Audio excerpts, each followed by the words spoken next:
Something is quietly taking shape inside the Philadelphia Eagles, and if you really pay attention to what has happened over the last stretch of this offseason, you can start to see a very clear pattern forming. This isn't random. This isn't just filling holes. This is a front office that already knows where it wants to go, and more importantly, how it plans to get there when they are on the clock with the 23rd overall pick. Look at the moves that have already been made. Extending Jordan Davis on a massive deal tells you everything about how this team values dominance in the trenches. That kind of investment doesn't happen unless the organization is fully committed to controlling the line of scrimmage. And when you make a move like that, it naturally raises questions about the future, especially when you consider a player like Jalen Carter, who could be in line for an even bigger deal down the road. Then you shift to free agency, and the additions start to paint an even clearer picture. Bringing in Reek Woolen on a one-year deal gives this defense a legitimate outside corner with high-end ability, pairing him with Keenan Mitchell and Cooper DeJean to solidify the secondary. Adding Jonathan Jones as depth reinforces that idea even more. This is a team making sure it has layers, not just starters. Up front, the move for Arnold Ebiketie is another one that stands out. He may not have been a full-time starter throughout his career, but the production in terms of pressures and quarterback hits shows exactly why the Eagles targeted him. This is a player who fits what they like analytically: disruptive, active, and capable of affecting the quarterback even without elite sack numbers. On offense, there are smaller but still meaningful moves. Dallas Goedert stays on a one-year deal. Marquise Brown brings speed to the wide receiver room. Andy Dalton adds veteran insurance at quarterback. These aren't headline-grabbing moves, but they are calculated and they keep flexibility intact across the roster. But here's where things get really interesting: what they didn't do. The Eagles did not make a major investment along the offensive line in free agency, and that is not by accident. With offensive linemen commanding massive contracts across the league, this front office is clearly leaning into what it has always believed in: drafting and developing talent in the trenches rather than overpaying on the open market. That brings us directly to the draft. At pick 23, the expectation is starting to feel almost locked in. Offensive line is very much in play, if not the leading option. And when you look at the names connected to Philadelphia, you start to understand the type of player they're targeting. Caden Proctor is the kind of prospect who immediately jumps out because of his size and raw power. At 6'7", 360 pounds, he has the ability to completely overwhelm defenders. But there are questions. Discipline, consistency, and conditioning are all part of the evaluation. This is a high-ceiling, high-risk type of player. Blake Miller offers a different profile. More polished, more experienced, with over 50 career starts at right tackle. His athleticism and quickness stand out, and there's a very real conversation about him being a long-term replacement for Lane Johnson. That alone makes him incredibly valuable in this system. Then there's Max Ehanacho, one of the fastest rising names in the pre-draft process. A former late bloomer in football, his athletic traits are undeniable. He moves differently, he tests well, and he's shown flashes that suggest his best football is still ahead of him. But again, there's projection involved. And if the Eagles decide to go interior, Vega Yan stands out as one of the most consistent and physical linemen available. A player who hasn't allowed a sack in 2 years, who plays with a nasty edge, and who brings immediate reliability to the interior line. Now here's the twist. While offensive line feels like the favorite, it's not the only direction on the table. Edge rusher is very much alive as an option. Players like Akeem Mesidor bring production, even if age is a concern. Keldrick Falk has the physical tools that teams fall in love with. Malachi Lawrence offers explosiveness and versatility, and Danny Dennis Sutton, despite some mixed projections, still carries the traits of a potential high-impact player at the next level. And then, quietly, there's another layer to this entire conversation.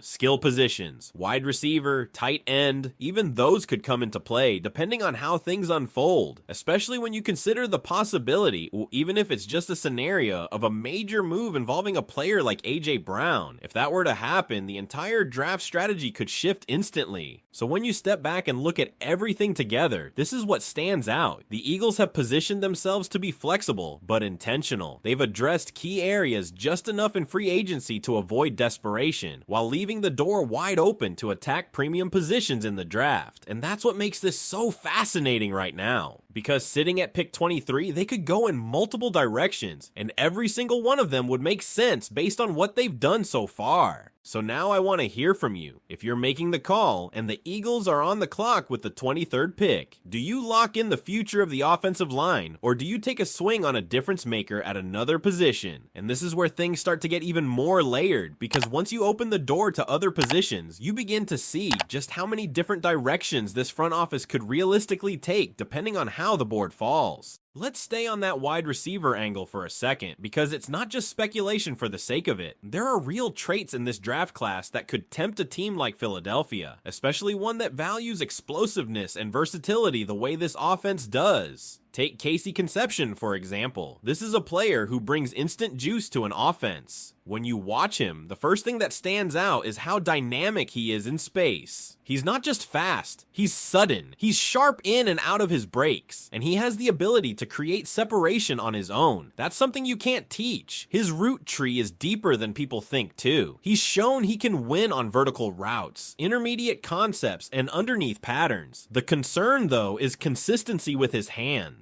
The drops have been there over multiple seasons, and at the next level, that becomes magnified. Still, if you're betting on upside and playmaking ability, he's one of the more intriguing options. Then there's Omar Cooper Jr., who might be one of the most reliable pass catchers in this class. What stands out with him isn't just the production, it's how clean his game is. Strong hands, very few drops across his college career, and a physical build that allows him to play through contact. He's the type of receiver you can move around, design touches for, and trust in key situations. There's a toughness to his game that fits what Philadelphia has historically liked at the position. At tight end, Kenyon Sadi is a name that keeps popping up, and for good reason. His combine performance turned a lot of heads, especially with that record-setting speed for the position. A 4.39 at tight end is not normal. That's rare territory. And when you combine that athleticism with his blocking ability, you start to see a player who can stay on the field in multiple situations. The production hasn't fully matched the traits yet, but that's what makes him such an interesting projection. You're betting on what he can become, not just what he's been. Jordan Tyson is another fascinating case. The talent is obvious. Size, route running, and overall feel for the position are all there. But the injuries, especially the recurring hamstring issues, raise real concerns. Availability matters, especially for a team trying to compete at a high level. If the medicals check out, he could be a steal. If not, it's a risk that might be too big to take in the first round. And then you have Denzel Boston, who fits more of that traditional boundary receiver mold. Bigger frame, strong presence, and a proven ability to find the end zone. 19 touchdowns over his final 2 seasons isn't a coincidence. That's production you can rely on. He also brings consistency with his hands, which again is something this front office clearly values when evaluating pass catchers. But here's the key point in all of this. None of these skill position discussions matter unless the Eagles feel like they've already built enough strength elsewhere. And that brings us right back to the trenches and the defensive front. Because even beyond the names, beyond the stats, beyond the projections, the identity of this team has always been rooted in physicality, controlling the line, generating pressure, winning matchups up front. That's the foundation, and it's why edge rushers remain such a strong possibility here. Imagine adding a player like Keldrick Falk into a defensive line rotation that already has multiple impact players. Suddenly, you're not asking him to be the guy right away. You're letting him develop, rotate, and maximize his traits in a system designed to create pressure from all angles. The same logic applies to someone like Malachi Lawrence, whose explosiveness could be weaponized in very specific situations early in his career. And that's what makes this entire situation so compelling. The Eagles don't need to force anything. They've built enough depth, added enough short-term pieces, and maintained enough flexibility that they can truly take the best player available. And when a team is in that position,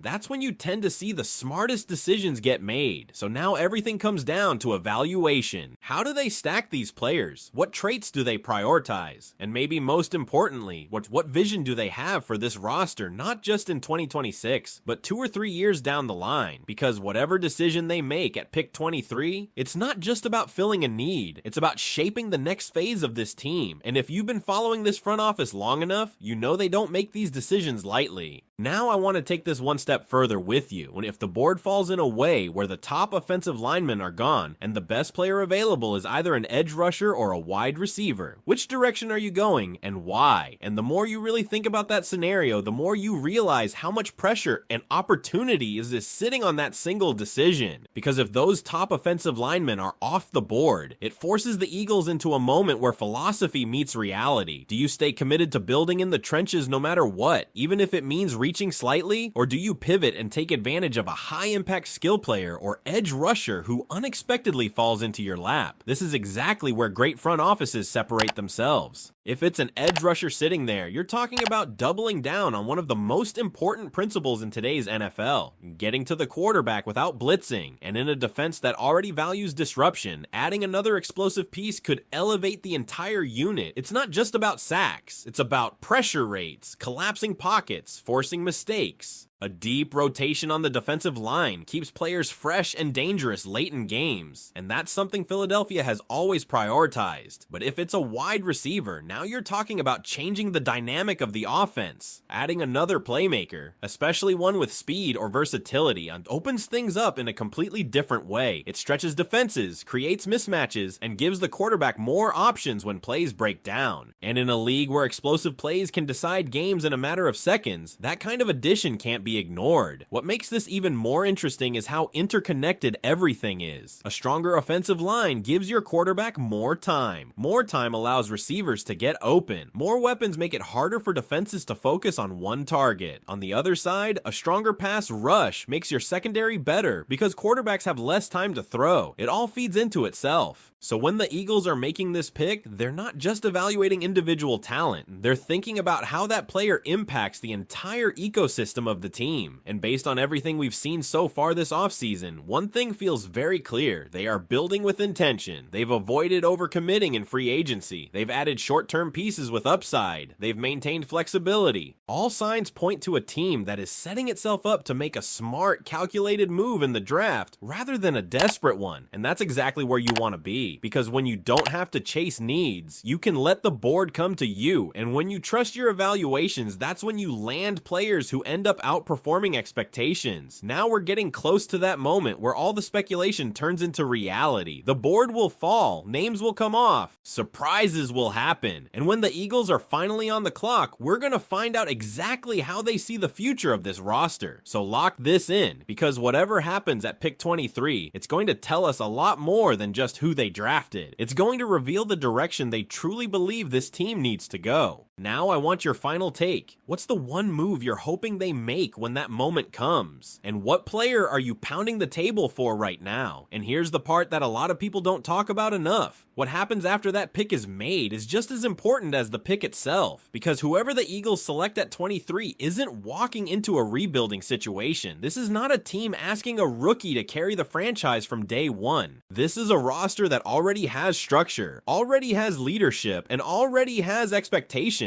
That changes everything about how a rookie develops. If it's an offensive lineman, for example, he's not being thrown into chaos. He's stepping into a system that has consistently developed players the right way. There's